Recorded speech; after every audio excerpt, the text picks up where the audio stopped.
Hello, I'm the Culture Genie. The topic that's going to be discussed today is the concept of fate, and a brief overview of it. Fate is the idea that the future is predetermined by higher powers, whereas the related word destiny is the predetermined future, i.e., destiny is the result of fate.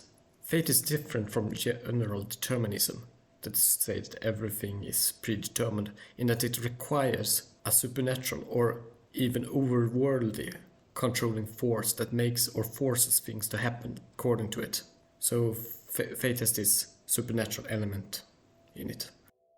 Fate is extremely old as a concept and can be seen in many cultures around the world, and not just those that I will mention in this video. This is because fate is a pretty simple concept when you think about it, as fate can be seen as this force that everything is steered by, and having views about some sort of overnatural force that steers things is a pretty common view in most religions. And speaking about fate, some might even say that it was fate that I made this video. Okay, that joke was bad, but fate made me do it, I swear.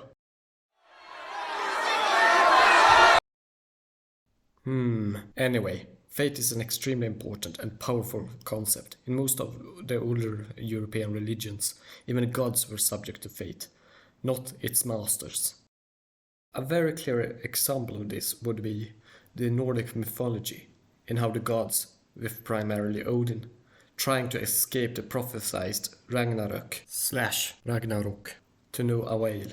Odin might even be said to have caused it through his own actions towards the god Loki and his children, thus being an example of the concept of the self-fulfilling prophecy. Often, the gods responsible for administrating fate in the ancient pagan religions of Europe were three women associated with birth, life, and death in working the threads of fate, expressed in the metaphors usually such as spinning fibers into yarn or weaving threads on a loom. Some examples include the Norns from Nordic mythology, spinning threads of fate, and their Greek counterparts, the Morai from Greek mythology, cutting the cord of life, and the Latin goddesses of the Parke.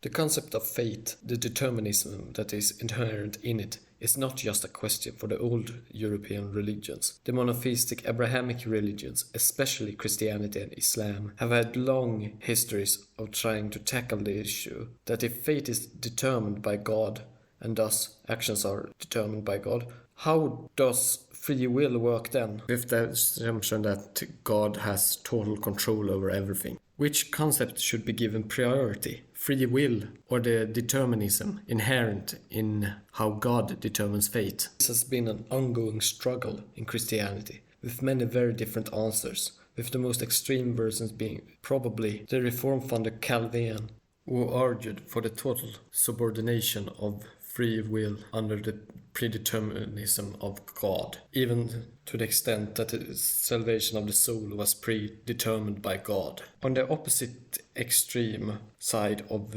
this debate between free will and predeterminism is the Catholic theologian Ignatius de Loyola.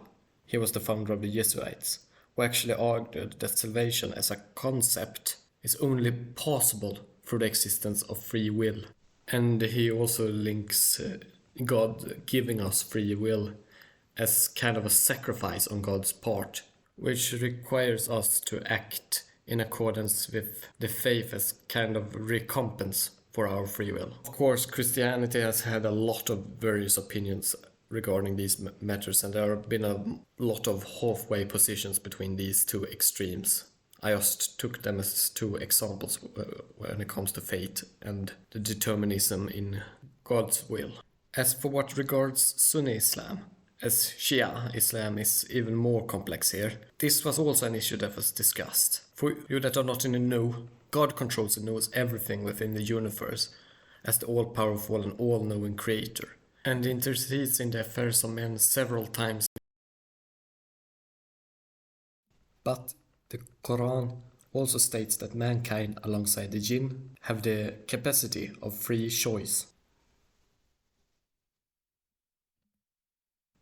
This led into several controversies regarding fate and free will during the 8th to 9th century, or the 2nd to 3rd if you want to use the Hijri calendar.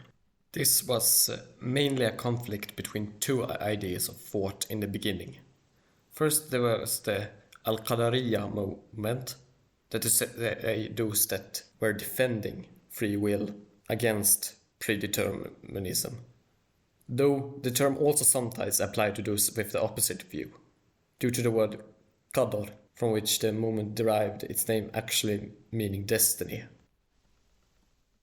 On the opposite side of this debate about predeterminism with fate and free will was the Al-Jabriya, those that said that God determines everything and free will is non-existent.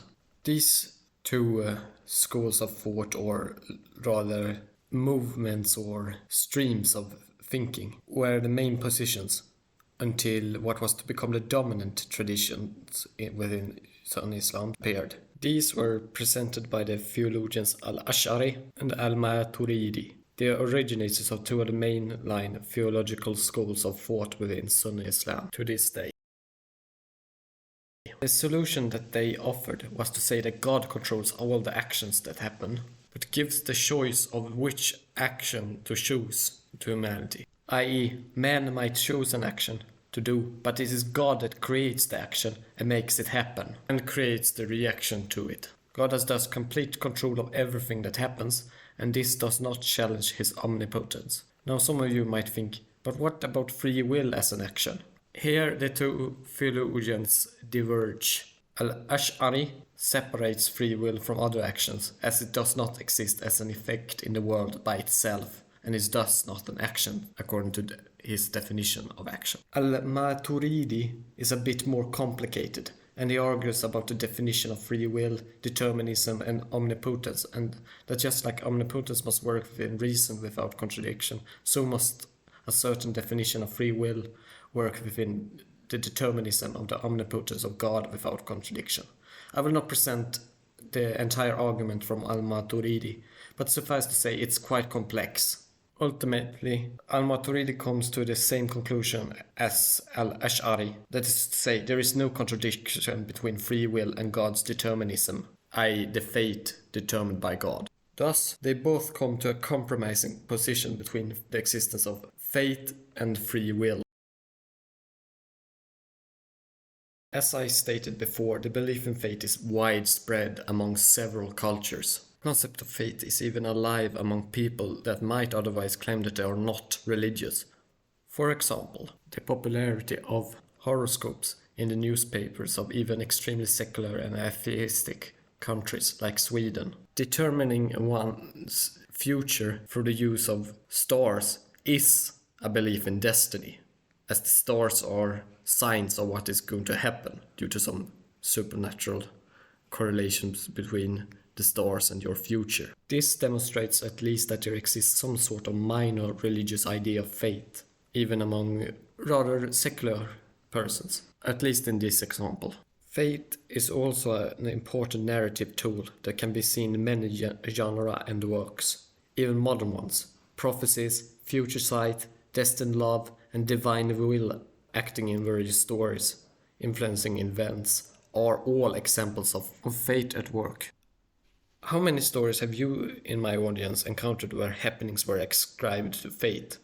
Ever seen prophecies and stories that come true despite and often even because of someone trying to fight them? So-called self-fulfilling prophecies. That is usually fate at work. Remember what I told you about Odin? Yeah, this is a pretty common theme, both in myths and in religions. You can't fight fate. Of course, using fate in a narrative can be seen as just the excuse of the author to set up events, and fate also implies, due to its definition, the existence of some supernatural force that is at hand, and this must be pre-established in any narrative, otherwise it might be seen as jarring. Because suddenly you go from something that seems to be totally mundane into something supernatural if you begin to talk about fate and there is nothing that implies the supernatural in the narrative before. This is especially jarring when a story otherwise devoid of religion or supernatural elements suddenly uses fate as an excuse. Fate is a powerful concept both in narratives and in religions, and ought thus to be treated with care when discussed or used. After all, fate is a force that could be said to govern the entire order of the universe. So this video went through fate briefly, and hopefully this brief video about fate has been entertaining for you, dear listeners and viewers. And may fate guide you to a good future.